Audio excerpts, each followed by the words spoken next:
Good morning, good evening, good afternoon, good night, whatever time it is that you're watching this.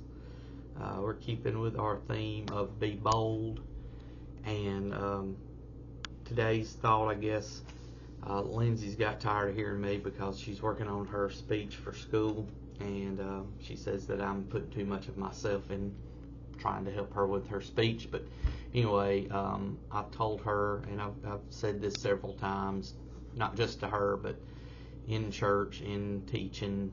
I've referenced it preaching before. I've told various people in sports, all different kinds of stuff. It just means a lot to me. The Jimmy V speech from the 1993 ESPYs, where he said the dude is up there actively dying of cancer, yet giving inspiration to those around him by saying, don't give up, don't ever give up. And when we're out witnessing and being bold and spreading the gospel, I think it's important that we take on that same mindset of don't give up, don't ever give up. Sometimes we might not see what we're doing. We might not see the fruits of our labor, but that does not mean that the fruits don't come.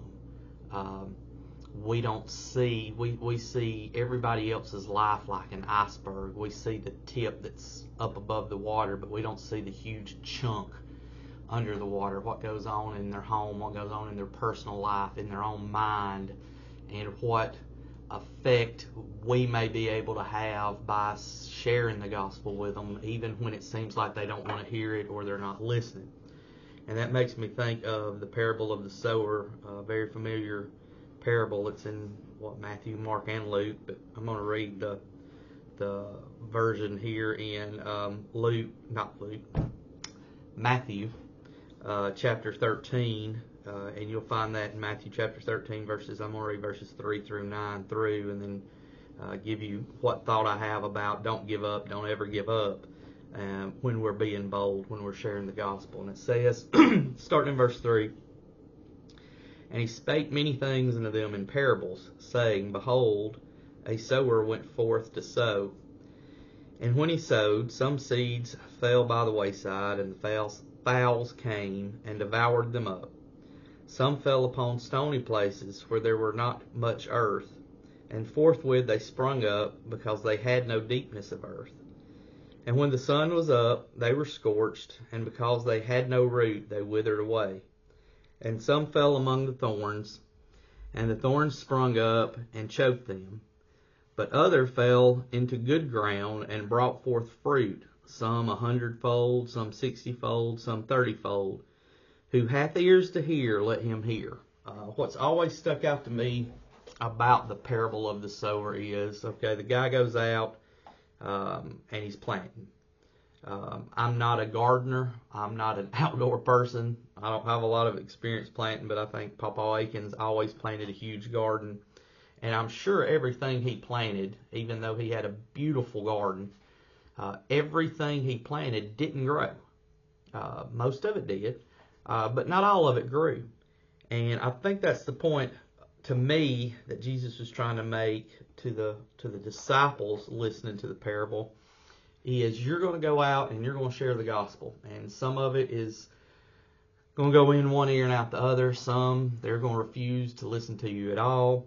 Some seem to respond, but then when it gets tough, when the tribulations and the trials and the things that Jesus said, foxes have holes, birds of the air have nests, the Son of Man has nowhere to lay his head, are you still going to follow me? And they were like, no, think I'm out. And he told the one, let the dead bury the dead. He said, well, yeah, think I'm out. There's some who look like they get it, look like they're on fire, but when the going gets tough, instead of the tough get going, the weak disappear. And then there's some that's going to accept what you do, and the fruit's going to grow and whatnot. But the whole point of the parable to me was, if I've been called to be a sower of God's gospel and to share it with a lost and dying world, I don't get to pick and choose where I throw my seeds out, where I plant. I don't get to pick, I think these are going to take root, so I'm going to work hard on these. These probably aren't going to listen, so I'm not going to spend much time really going into detail and worrying about them too much. That's not my call. That's not what I'm told to do. I'm told to spread the seed. And see, I don't know which seed's going to take. You don't know which seed's going to take. But no seed will grow that stays in your pocket. And that goes to one of my favorite scriptures also. In 2 Corinthians 4:3, it says, "But if our gospel be hid, it is hid to them that are lost." We don't get to choose when God says, share this, when God says, witness to this person. We don't pick and choose. We should not be a respecter of persons. We just go out, do what he says. Be bold, put it out there, and let him do the work. At one point, in 1 Corinthians, Paul was talking and he said, I've planted Apollos, another, not a disciple, but another teacher, preacher, rabbi, whatever you want to call him. I've planted, Apollos has come behind me and watered, but God gave the increase. See, sometimes we'll never see the increase. There's people that we might witness to verbally, but I think it's also important visually. Sometimes more so important than what we say is the life that we live in front of them. That 10, 15, 20, 40 years down the road, they think back on that and it has an astounding impact on their life, and the fruit begins to grow. The seed has been there the whole time, but it starts to take root, and it starts to grow, and it starts to produce fruit. And I can see that in my own life when I think back to the R.B. Holtzes and my Uncle Jeff and Moses Wilson and Robert Vines and some of these when I was a young kid on up into my teenage years, that now as a preacher and being saved going on 15 years this September, the impact that they had then, it might not have took root and grew then, but it's doing things in my life now because they were obedient back then, and they planted their seeds.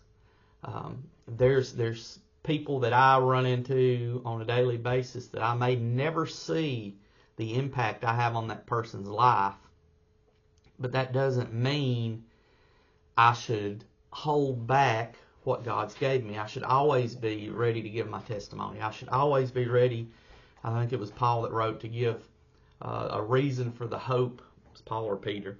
A reason for the hope, a reason for my joy, a reason for my salvation, because as you read in Hebrews, Enoch was and then he was not, because before his translation he had this testimony that he pleased God. What is your testimony, and why is it important to give your testimony? Because you never know who's watching.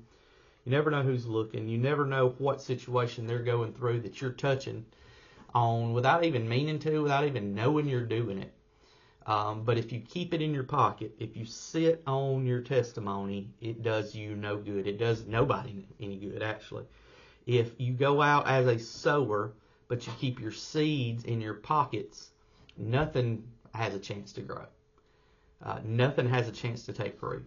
It says here the fowls came and got some. Some of it fell on stony earth. Some of it the sun scorched, all that. But if he'd kept it in his pocket, even that wouldn't have happened because he just held on to it. Think of the servant. I think there's one place over there where they were given talents, and the one who had one talent went and hid it, and he used this big, long description to say, I did nothing. I don't want to stand before God one day and he say, I gave you all these opportunities, all these platforms to share with lost people, to share with family, to share with coworkers, to share with friends. What'd you do with them? And I come up with some big, huge excuse that's not going to stand before God anyway, but I come up with some big, long, fancy excuse to basically say, hey, I did nothing. So we are called to be bold.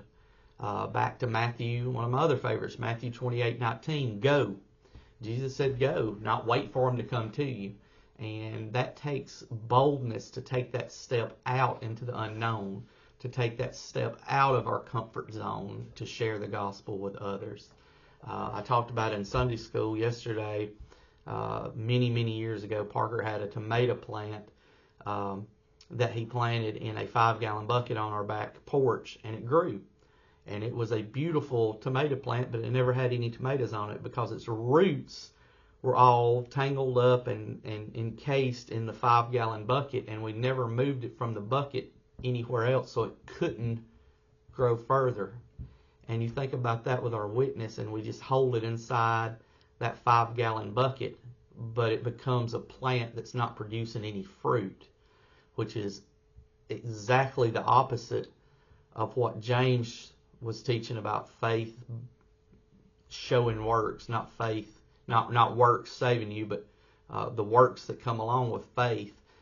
If you have the good news, which is the gospel, why would you want to keep it to yourself? Why would you not want to tell other people?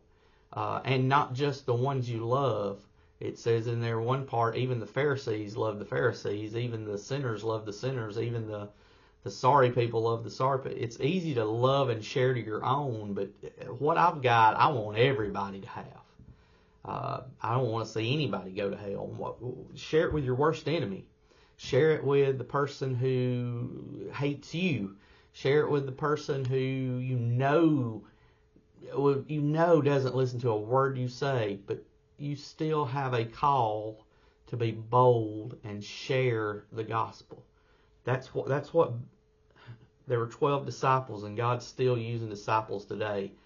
We're not the 12 disciples that walked with him every day, but we're a disciple if we are going out and continuing the work that God commissioned to the 12 there before he ascended. We still have that same call today to go into all the world, go into all the places, go into all the Walmarts, go into all the Family Dollars and Dollar Generals, go into the grocery stores, share the gospel every opportunity you have. And that is a bold statement, and it takes courage and boldness to step out and share, but that's also what we're called to do. I could do better. If we're all honest with ourselves, we could all do better. So encourage you this week to throw some seeds out. Find some place, somebody. Find yourself in a situation that's not your comfort zone, and throw out some seeds. You probably, I'm not going to say you might not, you probably won't see what happens, won't see the growth. But I think about that song in the kingdom when you get there and you hear the little kid that comes up and says, "Thank you for giving to the Lord. I was in your Sunday school class. I was this. You never know who you might touch just by putting the seed out there. But you do know that you won't touch anybody if you keep the seeds in your pocket. So sow them seeds, spread them, and be bold.